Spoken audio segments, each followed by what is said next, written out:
Do what you wanna. Yo, welcome back to Wook Plus. I am Weekend Wook, joined by Kev the Interrupter and T.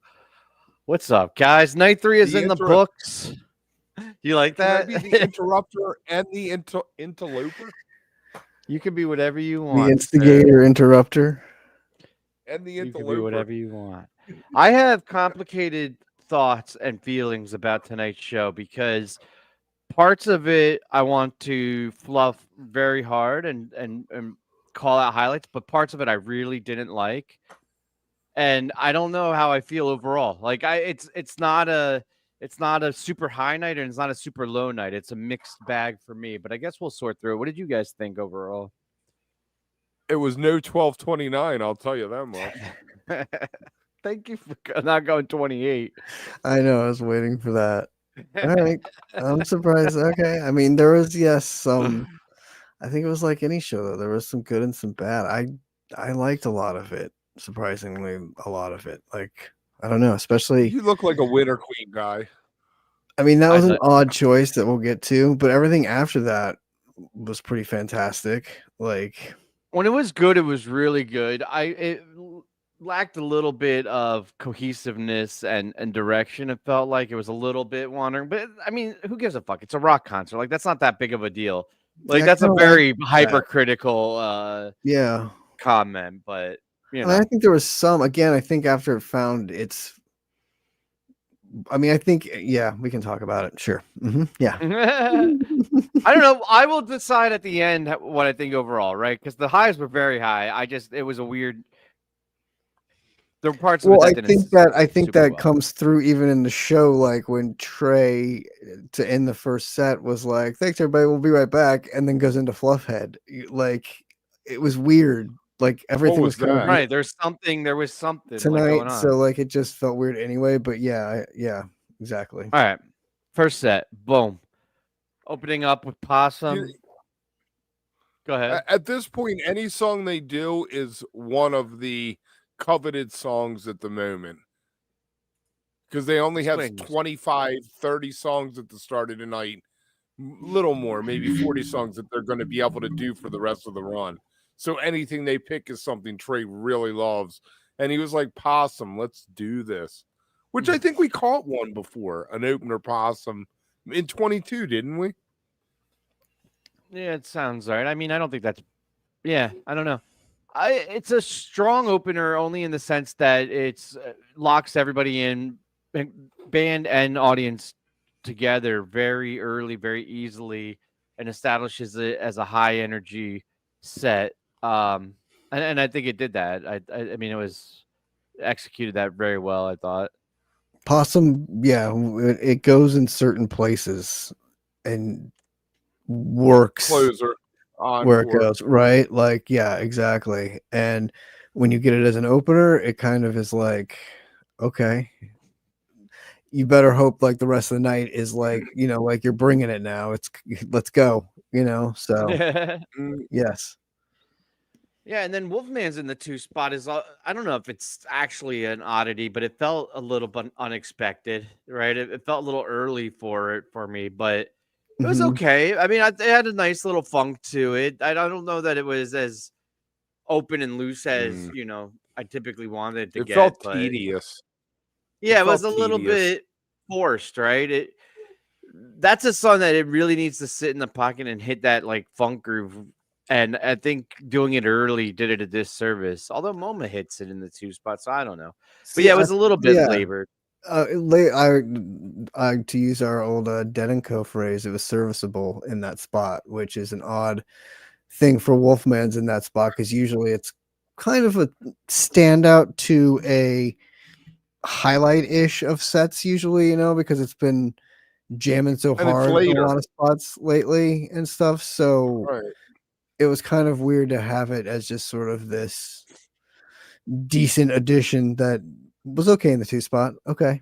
Wannabe MoMA. Yeah. It was a wannabe MoMA, and it didn't quite land. It wasn't because it's not really that song, like you want it more in like the maze or theme spot, and it to like 6 in, like 6 in. Yeah, like 5, not late, but a little bit later. Yeah, right, exactly. So Maybe I'm gonna where double check that later. most events are. I think Wolfman's would have landed. Most events aren't planned. Switch those two. Was perfect. The end of this set was perfect. I thought. Perfect for Hill. Maybe the 3.0 lengthwise maze. I don't want to get into a revisionist thing. We're talking about what happened tonight. I always fall into that trap of like, oh well, if we move this to there or whatever. Right. How weird. And I mean, like, I don't want to judge the guy because he does about 1 billion things better than I can. But how weird is it that PHiSH fucked up the lyrics to lengthwise? It's like the simplest song that like literally like my 5-year-old knows the words to, and he didn't want to do completely it backwards. Those are the ones you fuck up. Twisted his arm. They twisted his Oh, arm. I Made doubt him do that. it. I'm sure he wanted to. No, Trey he was like, fucked it up. This is the. I He love messed it. it up when he I was started gonna- the hi-hat for Mace. I was gonna say that Trey was like, Fishman, you got to throw somebody a stat tonight, and he's like, all right, I'll do lengthwise. When was the last time they That's played those two exactly how the together? conversation went. Like, I love that they did that right off like the album together. That was so, I loved it. Like, that was great. It made me think of like listening to the album, how kind of you listen to it all the way through, and that song always followed it, and it just always made sense in that spot. So to hear it live like that tonight was cool. Like, I like that a lot. I thought that was a really cool nod. I've I was happy with it. caught A it maze was twice tight. inside of a maze, which is a cool thing. Oh, I guess it's Yeah. like the maze hi-hat, then the lengthwise on the maze. But yeah, I have It's very caught that. fun. The maze was great. Yeah, The maze oh, was yeah. tight. I love it. It's such a fantastic tune. I felt like they hit it there. They were really getting to go with the maze, and then they were like, let's do the 8th theme for 8 minutes for the year. Yeah, but it was fine. Like I hear you. I get eh. what you're saying, but like it's an 8-minute theme. It was like, fits and starts. Stops and starts. Maze, fantastic theme. They went and pooped. They pooped a little more and more. You know, I mean, I don't know. maybe More that's was what I was odd. talking about, it feeling disjointed and not having Yeah. the through line. Not Both of holding them kind onto of it, felt right? disjointed. This is where I was saying too earlier that this is where like sometimes you want a set curator, like a Matt Bush, to come in and like write, like give you a set list to kind of go off, because Theme More there kind of busted up the rhythm and sort of any, like, I don't know, it was weird. And then it totally got back on track. Like Divided Sky was a perfect song to come in after those two and kind of like reset the set, so to speak, and Yeah. did its job like perfectly, and was a beautiful Divided Sky. And yeah, I love that song. So it was awesome. Divided Sky Deal. in I know like everybody talks about or you think about Divided Sky in the sheds or the festivals and the big skies and everything. But there is, for me personally, something special about an MSG Divided Sky because of the echo chamber and the silent part where everybody yells. The Divided Sky during the Bakers was one of the loudest things I had ever felt, right? And I'm sure it wasn't the decibels. It wasn't actually louder than the band like ripping, but being in the middle of the audience screaming during that is just one of those I like that quote, Dave. But yeah, I think this is where the set turned and didn't look back. From here on out, it was, it's kind of saved this set for sure. Yeah. Oh man, the rest of this set, I feel like Fluff had saved it because you didn't expect it. But I mean, No Man's, that's another song I think should be an outside song for one thing. And I just What do you mean? Because it has songs that can only be played outside. No, boy, it has the line in it exposed to all the elements. That's why I think it's an outside. Okay, that's a theory. Anyway, let's talk about this Yeah, most okay. events aren't planned, because I thought this thing fucking slapped. It was Yeah. perfect. And Trey was, I mean, PHiSH set it up perfectly and always kills it. But Trey's guitar playing over the most events aren't planned into that climax of that jam was peak performance right there. It was the highlight of the set. And you coming in on set break and being like, I could leave that song. I mean, come on, that was fantastic. They ripped that, both those. Like, Yeah, the but it's No Vita Blue Man's- with Trey. Sorry, Steve. It was so good. It was so good. Like, both of them, they shredded the shit out of No Man's. Like, it was great. And then it was an odd, like, sort of stop to drop into it, but that drop into most events was so good. That song is so groovy. Like it has so much space to jam. Like it is such a great vehicle for them, and it's easy to get into it. It's easy to start like going with it, and then you don't get too bogged down with the lyrics before the jam takes off. And that song just has the ability to fucking go. And tonight was another good example of like in 9 minutes, it was kind of like what we talked about last night a lot. A jam inside 9 minutes. It felt longer than it was at 9 minutes, and it covered a lot of ground and did a lot of good behind a 9-minute no man. So it was those two songs fucking ripped. And then, like I said, the weirdness, like Trey was like, all right, thanks everybody. Like we'll see you in 15 minutes or whatever the fuck. And then goes into Fluffhead. So it was even like they probably saw the clock and then was like, oh shit. He's like, oh shit, you know what? Let's just do one more. And then they busted out a 15-minute fluff. So, and then they realized at the end that they went over. Well, by the time they realized they're like, fuck it, we're going wait, we'll take the whole half. I think this was a good show, but a show that has a divided sky and a fluff head and a maze and a tweezer and a disease and a hood should be any 2001 and a possum should be better than this show was, right? Like it was a great show, but for how much they threw in there, the sum was lesser than the individual parts, if that makes sense. Mm-hmm. Okay, I think. You think? Oh, Andrew, well, I'm glad that you made it. Yes, we only have gotten as far as meep. No, we talked about Fluffhead, didn't we? Meep. Well, we said that T made the point that Trey ended the set, and then they did it, and he looked over at Paige and smiled like, I'm so goofy. I'm having such a great time. And he's like, oh, whatever. So it was fun. It was fun. For me, the song choices, I would have chose maybe 2 of those songs in a top 20 going into a night. Put it that way. Yeah. There's too many. I would have picked Maze. I would have loved to. I always want to see a Maze and a Possum's always fun. The rest of it I could leave on the table. Is Taboo telling us to scrap the analysis? That's literally what we're doing. It would be like do a recap show without it. Any analysis.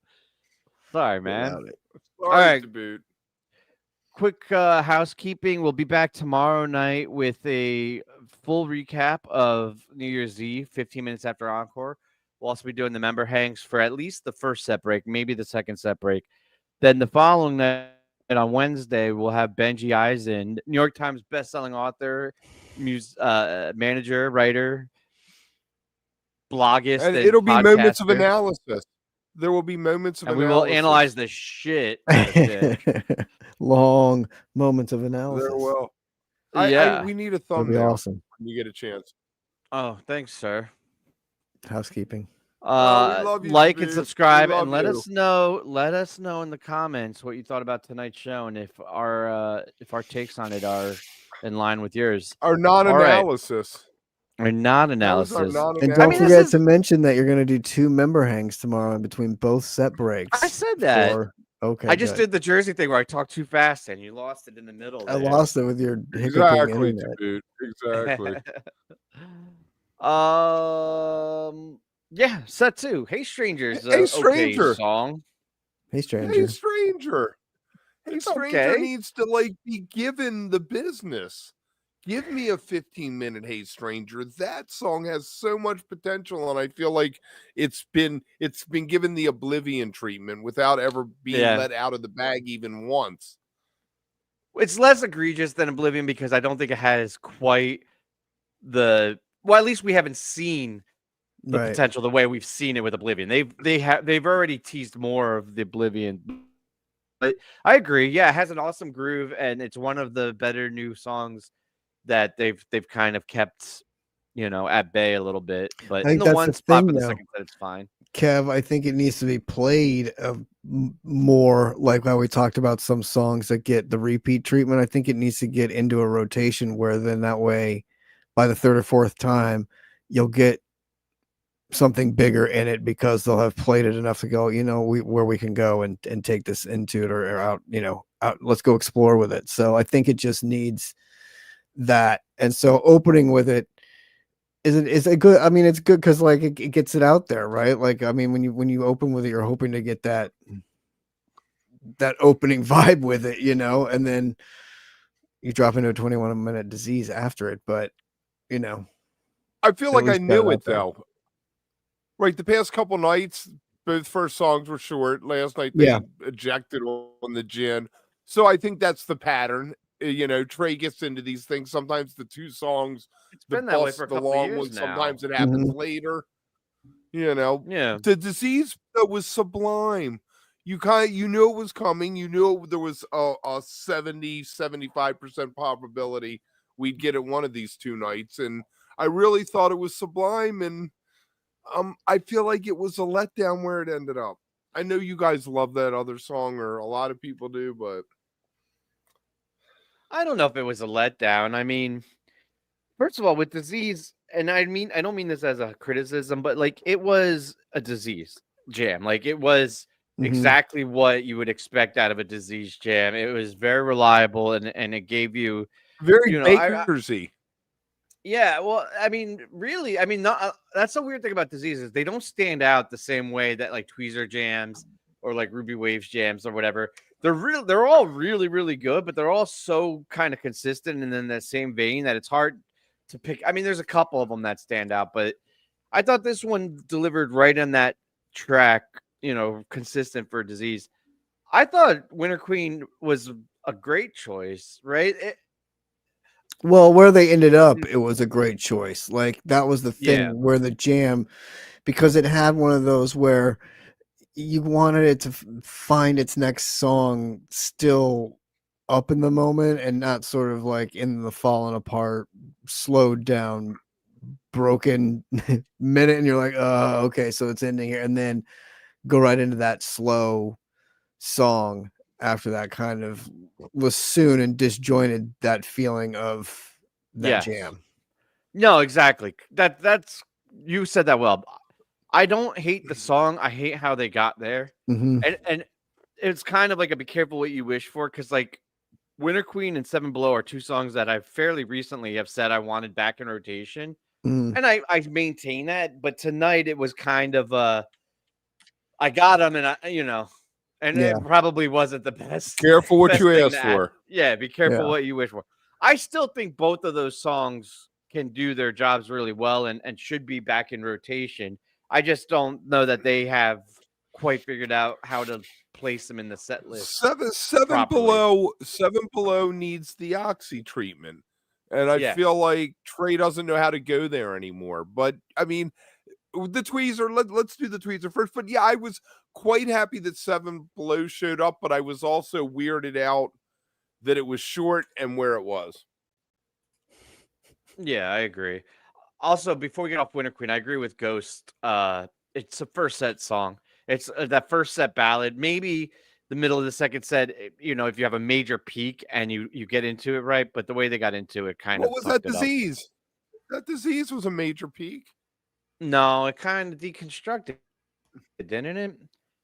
Yeah. I don't. I'm talking like the most events aren't planned kind of peak where you actually need a breather. Right, where it just is going. Yeah. Tweezer was okay, right? Yeah. It's a song that you have such high expectations you know what's for. Cool? The thing that sticks out to me most when I first got the 12/30/94 tape was the tweezer on it, and the Yem one, it's pretty good, but the tweezer on it, and that was 30 years ago tonight, and they did a tweezer, and I felt like it was a little nod to this is the first show we played here was 30 years ago. We nailed a tweezer then. We've done a bunch of great tweezers here since then. This one we're going to give you is going to be at 80%. Yeah, I mean, I had really, really good moments. It was weird because it's kind of was like not too late in the set. It was late in the set and it didn't go all the way there, but at times the moments were really good. Yeah, I thought it was. I mean, it's such a song that you're always like, there's so many great versions, and then there's so many good to great versions, and then there's so many like good versions, and then there's so many versions of this song that you get at different times. And I thought this one was, again, serviceably great. Like it did its job. It was a tweezer in there, and you knew, like we talked about earlier, it was coming tonight because they probably weren't going to get to it tomorrow night. So it made sense tonight. And again, 19 minutes after a 21-minute disease, those are two great jams that happened in those songs. Like good second set jamming. And then the only weird thing to me was sort of like the disease ending, and like in the first set, it was one of those weird endings where Trey just kind of like went into Seven Below and then like kind of looked at, like gave Fishman, like it was kind of almost like one of those catch up. It was like one of those Bobby moments, right? To like Mayor or something where it's like, all right, we're going into this now. Like, come on, get with me. Like I've already started going, get here. So I thought You that didn't know was what I weird, was thinking? yeah, it was a weird transition. That was another one of those weird things tonight that was, weird. And then it was only like an 8-minute Seven Below. So again, it was like a weird, like crammed in there. And then when they stopped it, and right away, and that never went away. The rest of the set was like that. Every song had that like kind because of even the Piper, like it felt thing. so rushed. Like the song stopped, and then when they started it, you're like, okay, cool. Like you knew right away, right? Like the first notes, you're like, they're going into Piper? Like let's do it. But he jumped into the song. So I know we joke about slow build and whatnot, but this was like, build. Dude, he went like, it was like how waves sometimes just crash right on the shore. I mean, he was just like, as soon as the song started, he was Piper. You're like, oh shit, okay. And then that was good because it got to the jam quick and like we started raging quick. But 8 minutes was a crazy short, non-existent after a 19-minute, a 21-minute exploratory jams that were so fantastic. It was weird to get those two crammed in there. I don't know. I agree. I think I falsely attributed my issue to Tweezer, and really it's what came out of Tweezer, because I think they never got back to, fully back to a good flow. Seven Below had potential, didn't deliver. Piper had good moments, didn't stay on it. And 2001 was neutered and too short, right? And it just kept feeling like they were trying. See, now I'm becoming overly negative. I wasn't this negative during the night, but now looking back at it and thinking through, it's like there was a weird at post Tweezer was a weird end of the set. It was like good songs again. Like you look at that and you're like, that's sweet. And then you kind of look at the timing and you're like, oh, what, it's a little short. And then you can still listen to the songs and be like, that Piper ripped. Again, it started really fast and abruptly, but it ripped in that middle section and getting through it. So at 8 minutes, it's still a shredding 8 minutes. And you're like, okay. And then dropping into that 2001. I mean, who doesn't love that moment, especially in the building? Like that's the fucking everybody funnest drop there is. Like, boom. Let's go. It was the fourth quarter crap out though. But it felt, I mean, yeah, but it could have been done so much worse. Like you could have gotten Santos's, you could have gotten so much. So it was fun to get like a 2001 there. 6 minutes is like a little on the short end of the groove spectrum, but they had to get in that everything's right, which Trey really wanted to. I mean, these last. Are you guys okay? Because everything's right now lives as a set closer. Most of them, I think, 6 of the 8 this year were first. Yeah, you saying, are we okay with it? Yeah, are you okay with that? That it only has a 9-minute jam. It's shorter than the studio version, and I feel like at 9 minutes, everything right is the perfect size it needs to be. No, it should be longer, and it should be better, and it should be darker, and it should not be in the ultimate spot. Unless it's closing, if it closes the first set at 9 minutes or whatever, that's a little bit better to take because it's one of those songs that leaves you like, okay, we're still getting more, not more literally, but we're getting more songs after this. So that's a good thing.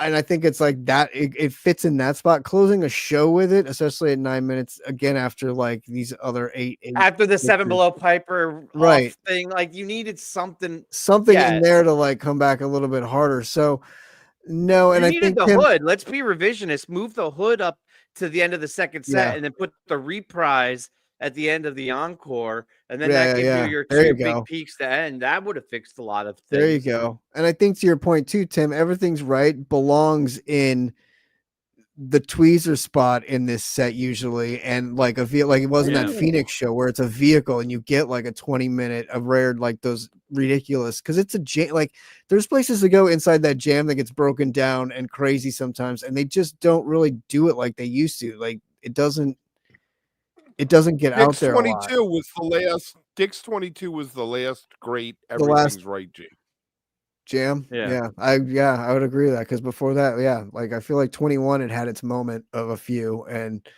since then, Yeah, it's kind of taking a back seat. I don't know. It feels like to me.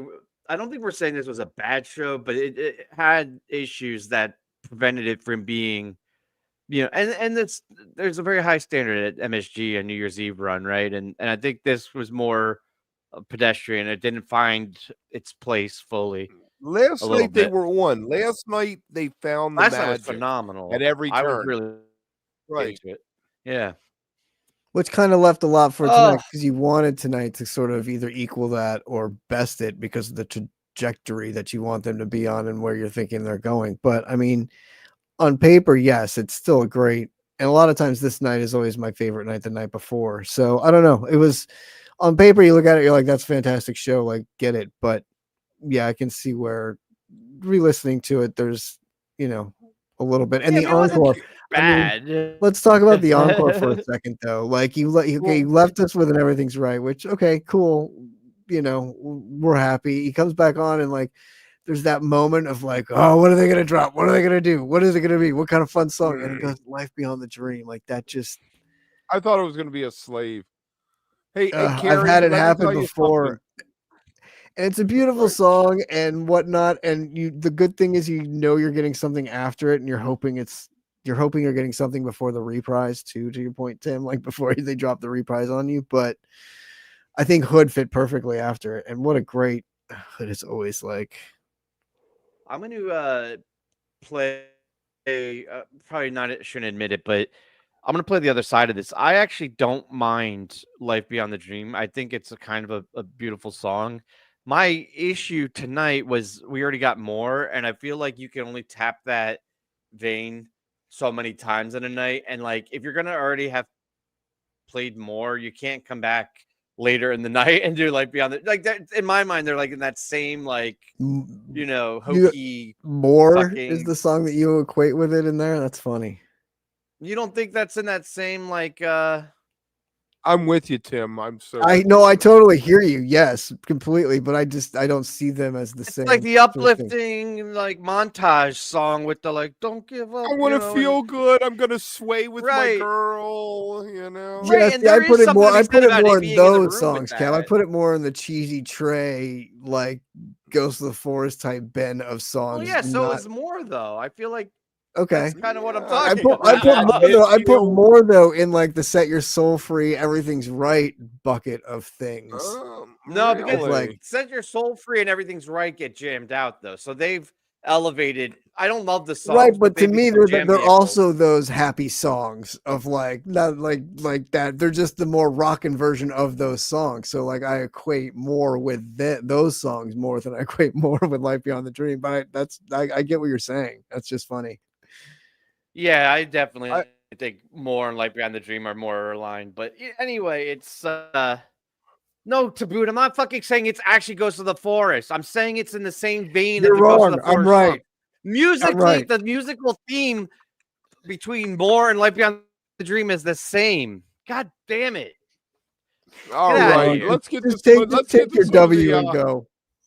The other questions. Trey, I don't know if Trey was very for crotchy tonight, but I do believe that Mike was.